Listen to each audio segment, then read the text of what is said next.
My husband and I bought this farm in 1989. It was totally abandoned. It had been abandoned for 10, 12 years, and it was overgrown, and it was pretty embarrassing. It did have an old house with an Archie bunker living upstairs, very noisy, very alcoholic, and we lived downstairs with 4 dogs. And whenever it blew, the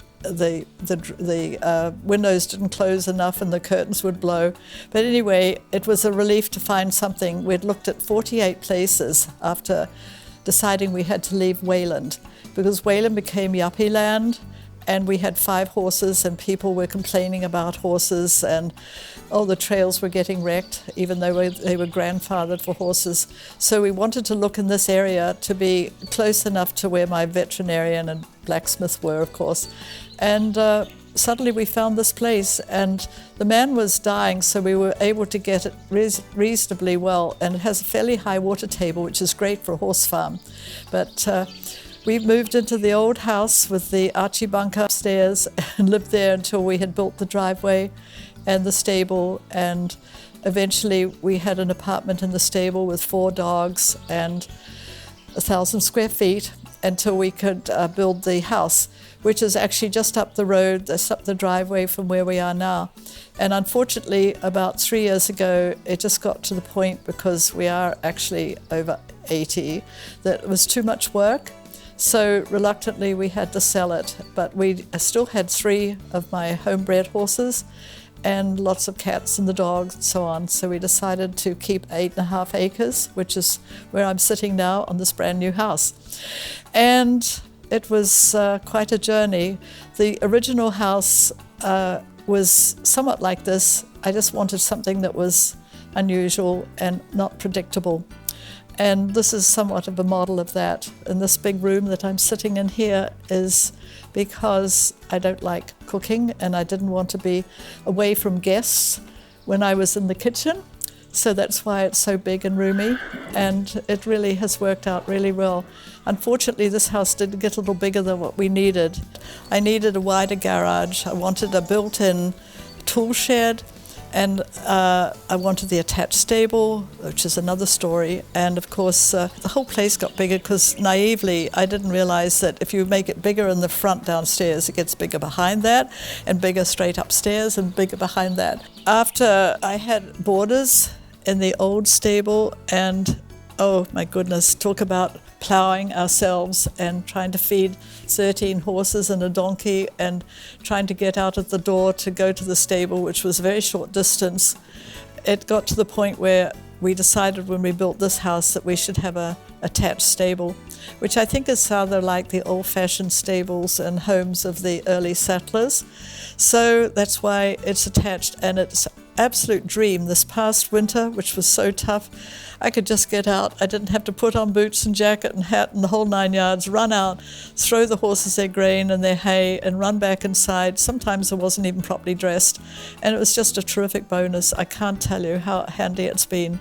The one thing about the stable is I had it built on a solid foundation, and it has heat out there and hot and cold water, the whole 9 yards, so it could always be turned into an apartment, mother-in-law, if you get along well with your mother-in-law, or it could be a workshop for some chap.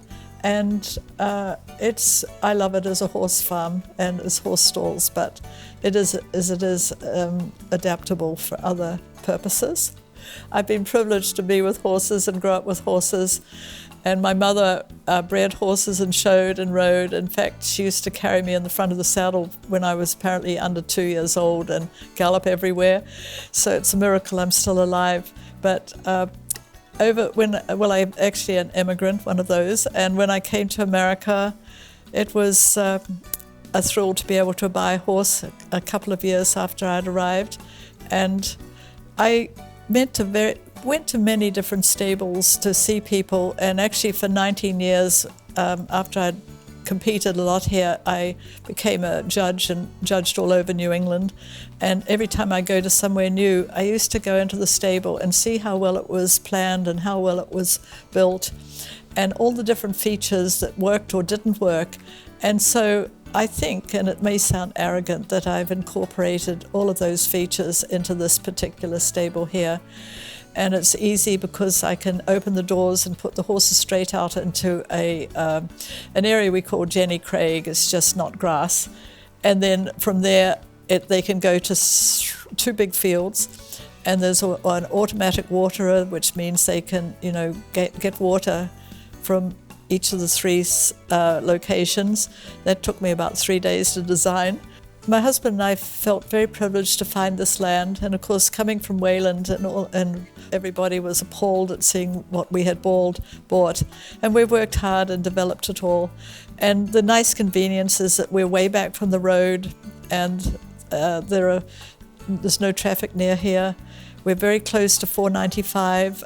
My husband worked in Cambridge. It used to take him 50 minutes, which was nothing if he didn't go at the commuter time.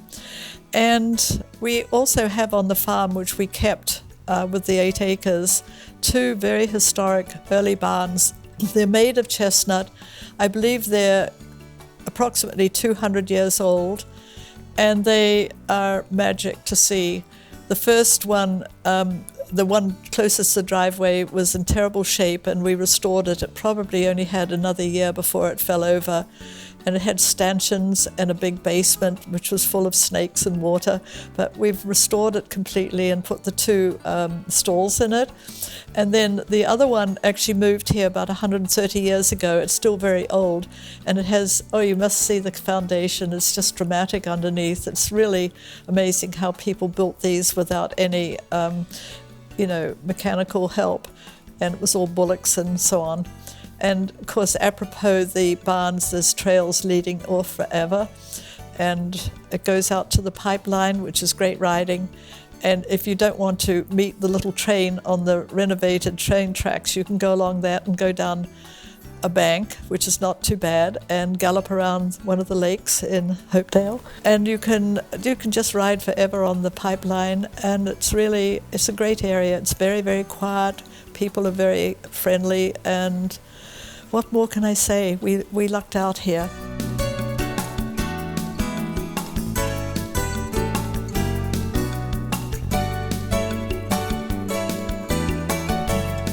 Both of us, my husband and I, David and I, have loved views. I love to be up high. I always feel that it's very good for the soul to be up high on a hill. And the view here, as you will see, is just spectacular. It's due west, facing west, and the sunsets and the storms are really dramatic. And I wanted to have some sort of picture window up in the attic so we could really see the horizon. And it worked out that one of the builders said there's something called a Velux, which is very new in America, and it opens up and it has a little balcony, and you can really go out there and get the fresh air. I believe it was very popular in places like Scotland and London, so people that were in very small crowded cities could have some fresh air where they didn't have a backyard. What more can I say? We lucked out here. It's unfortunate age creeps up on one and it gets time to cut back.